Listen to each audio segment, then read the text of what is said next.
Bonjour, je m'appelle András István Türke. Je suis docteur de la Sorbonne Nouvelle Paris 3, chercheur indépendant, associé à plusieurs instituts de recherche et universités en France, en Hongrie et en Suisse. Je suis spécialisé aux questions de sécurité et de diplomatie en Europe, en Afrique et dans les Balkans. J'ai écrit un livre sur l'Union européenne et l'Afrique qui s'appelle « La géopolitique des premières missions de l'Union européenne en Afrique » et qui a été publié par les éditions L'Harmattan en octobre 2013. Ce livre est mon deuxième ouvrage dans la série qui présente les différents aspects et théâtres de la politique étrangère et de sécurité de l'Union européenne. Les premières missions et opérations sont l'expression concrète de la volonté de l'Union d'agir.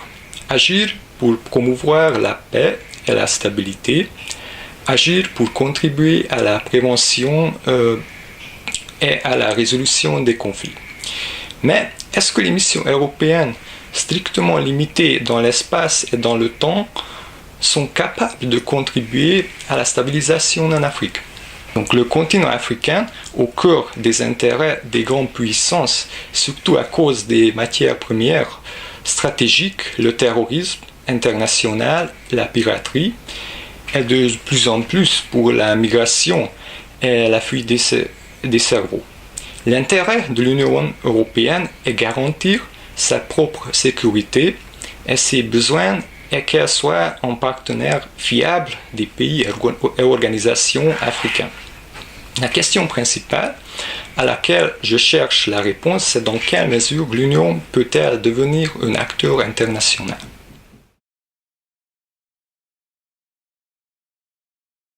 La première partie du livre s'attache à montrer tout d'abord l'évolution des relations économiques et politiques entre l'Union européenne et l'Afrique.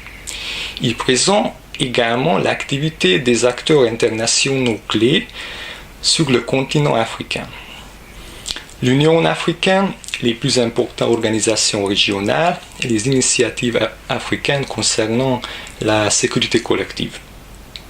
La deuxième partie présente en détail les conflits et les intérêts régionaux, les missions et opérations de maintien de la paix dans le pays africain où les premières missions de l'Union européenne se sont déroulées, notamment en République démocratique du Congo, au Soudan, au Tchad, en Guinée-Bissau, en Libye et en Somalie.